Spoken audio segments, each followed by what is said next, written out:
Today I am going to taught you about ECG machine and how to do ECG procedure। यानी मैं आज आपको बताऊंगी कि ECG मशीन क्या होती है और हम ECG क्यों करते हैं। ठीक है, सबसे पहले हम देखेंगे ECG के parts. First of all you should know about the parts of ECG। So the first part of ECG, that monitor part in which the ECG जो हम ECG कर रहे हैं उसकी रिदम हमें किसमें शो होती है, ECG मशीन में। ठीक है, नेक्स्ट पार्ट हमारा आपको दिख रहा होगा यहाँ पर, ये क्या है, हमारा ECG पेपर है। ठीक है, जो हमारा ECG जब हम करते हैं तो वो हमारा किस में शो होगा, इस पेपर में, ECG पेपर में शो होगा। ठीक है, नेक्स्ट पार्ट हमारा ECG मशीन के हैं limbs electrode.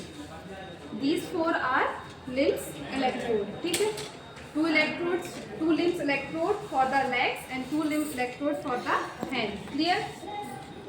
After that we have 6 chest electrode that apply on the chest। Clear हुआ इतना? ECG मशीन समझ में आया क्या होता है? सो बेसिकली ECG क्या है, एक ऐसा प्रोसीजर है जिसमें हम पेशेंट की हार्ट का कंडक्शन सिस्टम को हम ऑब्जर्व करते हैं। जैसे हम पेशेंट का देखेंगे जब ECG हम करते हैं तो उसमें हमें क्या मिलेगा, T wave, QRS complex, T wave. ये क्या है हमारे ECG में, atrial repolarization, ventricular repolarization, ventricular repolarization. Now I will tell you about how to perform ECG procedure। Means हम ECG procedure करेंगे कैसे। First of all you should explain the procedure to the patient। यानी कि आप patient से क्या करोगे, इस प्रोसीजर को एक्सप्लेन करेंगे। दादाजी हम आपके ECG कर रहे हैं, कर सकते हैं। अगर पेशेंट आपको अलाउ करता है तभी आप आगे का प्रोसीजर कंटिन्यू करेंगे। ठीक है, after that you should, after explaining the procedure to patient, you have to do hand hygiene। After hand hygiene, you should clean that area where you apply the electrode। Means just area में आप electrode apply कर रहे हो, उस area को आपको क्या करना है, एंटीसेप्टिक सॉल्यूशन से क्लीन करना है, like that। ठीक है, then discard the waste into the dustbin। Clear? After that, take limb electrode and chest electrode।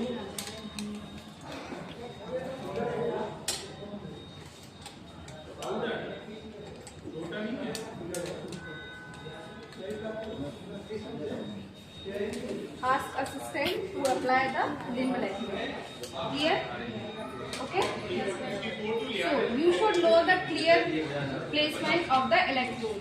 So the first electrode, that is C1, that is apply on the right side of the sternum। जैसे ये हमारा part है, ये क्या है हमारा sternum, sternum वाला part है। स्टर्नम क्या, राइट साइड में फोर्थ इंटरकोस्टल स्पेस में क्या करोगे, आपका जो C1 फर्स्ट इलेक्ट्रोड है उसको कहाँ प्लेस करोगे, left side of sternum at the fourth intercostal space. ठीक है, उसके लिए पहले आप क्या करोगे, जो आपका फोर्थ इंटरकोस्टल स्पेस है लेफ्ट साइड में, वहां क्या करोगे, जेली अप्लाई करोगे। जैसे ये इनका फोर्थ इंटरकोस्टल स्पेस है, यहाँ पे आप क्या करोगे, जेली अप्लाई करोगे। सिमिलरली आपको क्या करना है, लेफ्ट साइड में जो सेकंड इलेक्ट्रोड है उसको भी फोर्थ इंटरकोस्टल स्पेस पे अप्लाई करना है। क्लियर हुआ इतना? नेक्स्ट आपका जो इलेक्ट्रोड है, जो आपका C4 वाला इलेक्ट्रोड है, उसको आपको कहाँ अप्लाई करना है, फिफ्थ इंटरकोस्टल स्पेस पे। क्लियर है? और जो आपका C3 वाला इलेक्ट्रोड है उसको आपको इसी जो आपने ड्रॉ किया है ना, ये जो C2 और C4 इसके बीच में आपको अप्लाई करना है C3 वाला। ठीक है, क्लियर हुआ? नेक्स्ट जो आपका C5 इलेक्ट्रोड है, इसको आप मिड एक्सिलरी लाइन में जो आपने फोर्थ वाला किया है, जो फिफ्थ इंटरकोस्टल स्पेस है, इसके एक्सिलरी लाइन पे प्लेस करना है। क्लियर हुआ इतना? इस तरीके से। और सिमिलरली इसी में एक्सिलरी एरिया की साइड 6 वाला इलेक्ट्रोड आपको अप्लाई करना है। क्लियर हुआ इतना? तो फर्स्ट इलेक्ट्रोड हमें क्या अप्लाई करना है, पेशेंट के राइट साइड में स्टर्नम के फोर्थ इंटरकोस्टल स्पेस में। सेकेंड इलेक्ट्रोड जो हमारा है C2, इसको आपको left side of sternum at the fourth intercostal space apply करना है। क्लियर? और जो आपका C3 वाला चेस्ट इलेक्ट्रोड है, इसको आपको between the C2 and C4 apply करना है। क्लियर हुआ? C4 आप कहाँ अप्लाई करोगे, at the fifth intercostal space of the left side of the sternum. Clear है? देन आप इसी के सिमिलरली क्या करोगे, C5 अप्लाई करोगे एक्सिलरी एरिया की side and then C6 apply करोगे। क्लियर हुआ? चेस्ट इलेक्ट्रोड का प्लेसमेंट समझ में आ गया? अब नेक्स्ट हम क्या करेंगे, जो हमारे लिम्स इलेक्ट्रोड है उनको अप्लाई करेंगे। तो इसमें जो आपको ये रेड वाला है, इसको हम कहाँ पे करेंगे, राइट हैंड में। तो यहाँ पे भी आप क्या करोगे, सिमिलरली जैसे हमने पहले किया था, जेली अप्लाई करोगे हैंड्स पे।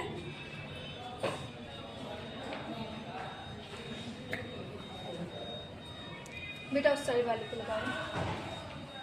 राइट साइड में आप क्या करोगे, ये रेड वाला है, राइट हैंड का लिम्ब इलेक्ट्रोड है, उसको अप्लाई करोगे।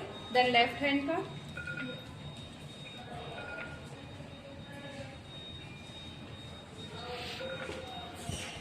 फिर आप क्या करोगे, जो आपकी लोअर एक्सट्रीमिटीज है उसमें भी सेम जेली अप्लाई करोगे। देन इलेक्ट्रोड अप्लाई करना है। क्लियर हुआ? जो ब्लैक वाला है हमारा किस में आएगा, राइट लेग में, और ग्रीन वाला है लेफ्ट लेग। क्लियर हुआ? प्लेसमेंट समझ में आया इलेक्ट्रोड का।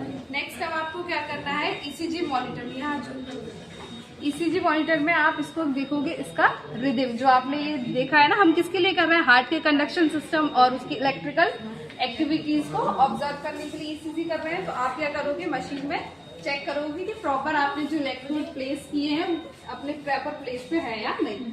ठीक है, इसको देखने के बाद आपकी जो ये ईसीजी मशीन है इसमें आपको दिख रहा होगा प्रिंट वाला ऑप्शन। ठीक है, तो आप क्या करोगे, इस पे क्लिक करोगे, ये वाला जो प्रिंट वाला है। ठीक है,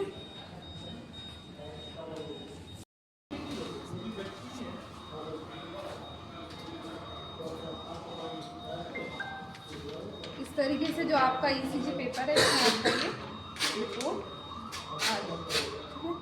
क्लियर हुआ? इतना समझ में आया? आफ्टर दैट आपको क्या करना है, जो आपने चेस्ट इलेक्ट्रोड और लिम्ब इलेक्ट्रोड अप्लाई किया है उनको रिमूव करना है।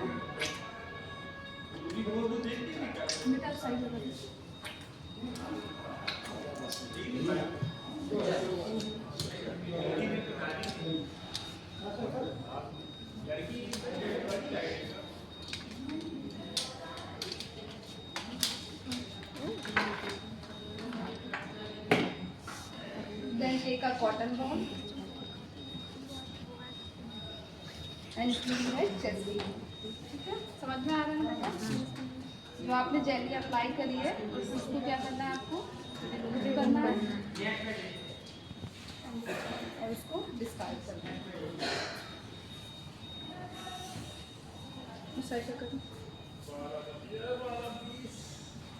ठीक है, फिर आपने जो पेशेंट के ड्रेस को दोबारा से ठीक करना है और उनको पूछना है कि आपको कोई प्रॉब्लम तो नहीं हो रही। दादाजी ठीक है ना? ये करने के बाद आप क्या करोगे, ग्लव्स बुक करोगे। ठीक है, रिप्लेस आर्टिकल्स, जो भी आपने आर्टिकल्स यूज करे हैं उनको रिप्लेस करोगे और डॉक्यूमेंटेशन करोगे। क्लियर हुआ? Tell you about ECG interpretation. Means हम ईसीजी में जैसे हमें कोई भी डायग्नोसिस चेक करना है तो हम कैसे करते हैं। ठीक है, तो first of all basic ECG आपको देखना होता है। तो बेसिक ईसीजी जो स्टार्ट होती है हमारे हार्ट में, उसमें क्या होता है, फर्स्ट वेव जो होती है वो होती है P wave, then QRS complex, and last जो वेव होती है वो टी वेव होती है। ठीक है, तो जो पी वेव है ये हमारा क्या करती है, एट्रियल डीपोलराइजेशन को रिप्रेजेंट करती है। क्यूआरएस कॉम्प्लेक्स ये किसको रिप्रेजेंट करता है, हमारे वेंट्रिकुलर डीपोलराइजेशन को। ठीक है, डीपोलराइजेशन का मीन्स है हमारा कॉन्ट्रैक्शन।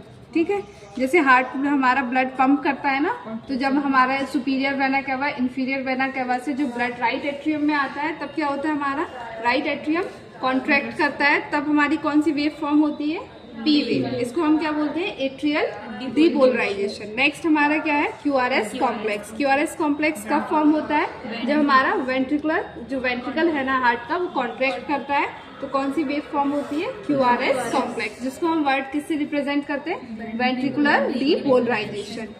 नेक्स्ट हमारा क्या है, टी वेव। टी वेव किसको हमारे रिप्रेजेंट करती है, रीपोलराइजेशन। रीपोलराइजेशन का मतलब हमारा क्या है, रिलैक्सेशन। डीपोलराइजेशन मीन्स क्या होता है, कॉन्ट्रैक्शन, एंड रीपोलराइजेशन क्या है, रिलैक्सेशन। ठीक है, जब हम इसको ईसीजी में देखेंगे, पेशेंट की ईसीजी में, तो आपको ये दिख रही है फर्स्ट वेव है, ये क्या है हमारी पी वेव है। नेक्स्ट ये क्या है, क्यूआरएस कॉम्प्लेक्स, और ये वाली वेव क्या हमारी टी वेव है। क्लियर हुआ, इतना समझ में आया? अब नेक्स्ट हमारा ईसीजी में क्या इंपॉर्टेंट होता है, हार्ट रेट। अब आपको हार्ट रेट निकालना आना चाहिए ईसीजी से। जैसे आपके पास ये पेशेंट की ईसीजी है, ठीक है, अब आपको इसमें आपने देखा है ना, एक आर वेव हुई, एक आर वेव ये हुई, ये दो आर वेव हो रही है ना, ये इन दोनों के बीच का इंटरवल, इसको हम क्या बोलेंगे, आर आर इंटरवल। ठीक है, ये आर वेव और ये आर वेव। तो हार्ट रेट कैलकुलेशन का हमारा फॉर्मूला क्या होता है, 300 डिवाइड बाय जी। ये जो इसके बीच में जितने भी लार्ज बॉक्सेस है, ये वाला जो बॉक्स आपको दिख रहा है ना, ये पूरा एक लार्ज बॉक्स है, दो हो गया, और एक हाफ ये है, एक हाफ ये है। तो आप इसको कैसे मतलब 3 कंसीडर कर सकते हो, ठीक है। तो जब आप इसका 3 से डिवाइड करोगे तो पेशेंट की हार्ट रेट हमारी कितनी आएगी, 100 बीट पर मिनट। सिमिलरली अगर आप इसको एक और फॉर्मूले से कैलकुलेट कर सकते हो, जैसे कि इसमें ये स्मॉल वाले बॉक्स हैं, ये जो आपको दिख रहे हैं ना, एक लार्ज बॉक्स के अंदर जो एक स्मॉल बॉक्स है, जब आप ये स्मॉल बॉक्स काउंट करते हो तब आप इसको किससे डिवाइड करोगे, 1500 से। तब आप इसका क्या कर सकते हो, पेशेंट के ईसीजी से उसका हार्ट रेट कैलकुलेट कर सकते हो। जैसे इस पेशेंट का है 95 बीट पर मिनट, तो हमने जब इसका देखा, देखो ये 2 लार्ज बॉक्स है, और जब हम इनको काउंट करेंगे और जब 300 से डिवाइड करेंगे तो हमारा कितना आएगा, 95 बीट पर मिनट। क्लियर हुआ, इतना समझ में आया। अब इससे हम और भी सारे डायग्नोसिस पेशेंट के देख सकते हैं। जैसे आपने देखा होगा sinus tachycardia, sinus bradycardia. Bradycardia में क्या होता है, हमारे जो हार्ट रेट है वो कितनी होती है हमारी, less than 60 beat per minute जब होती है तो हम उसको क्या बोलते हैं, ब्रेडिकार्डिया। और टैकीकार्डिया में क्या होता है, हमारा हार्ट रेट कितने से ग्रेटर हो जाती है हमारी, 100 बीट पर मिनट से जब ग्रेटर होती है तो हम उसको साइनस टैकीकार्डिया डायग्नोस्ट करते हैं। तो इसको हम ईसीजी से कैसे देख सकते हैं, तो जो हम ईसीजी में देखेंगे, जैसे ये आरआर इंटरवल का गैप जब ज्यादा हो जाएगा, ठीक है, जब ये आरआर इंटरवल गैप इंक्रीज हो जाएगा तो हमारा हार्ट रेट क्या हो जाएगा, लोअर होने लगेगा जब हम उसको 300 से डिवाइड करेंगे।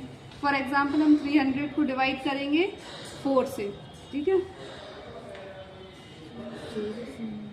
तो ये हमारा क्या है, 70 और लेस देन 70 तक भी जा सकता है। तो ये हमारा पेशेंट किस में चला जाएगा, ब्रेडिकार्डिया में जा सकता है। जो आरआर इंटरवल में जो हमारे लार्ज बॉक्सेस हैं इनका काउंट इंक्रीज हो रहा है तो पेशेंट किस में जा रहा है, हमारा ब्रेडिकार्डिया। और सिमिलरली जब आरआर इंटरवल का गैप वो डिक्रीज हो रहा है, जैसे कि इसको ये 2 हुआ, 3 हुआ, 2 और 3 हुआ, तो जैसे 2 लार्ज बॉक्स है इन दोनों के बीच में, तो हार्ट रेट पेशेंट में कितनी आएगी, 150 beat per minute. Means patient किस में जा रहा है, साइनस टैकीकार्डिया में, ठीक है। और इसके हम और भी तुमने सुने होंगे हाइपरकैलेमिया, हाइपोकैलेमिया, तो उसको भी हम ईसीजी से डिटरमाइन कर सकते हैं। जैसे हम हाइपरकैलेमिया में देखते हैं तो एसटी सेगमेंट, जैसे ये हमारा एस वेव है और टी वेव है, एसटी सेगमेंट एलिवेट होता है तब किस में जाता है पेशेंट,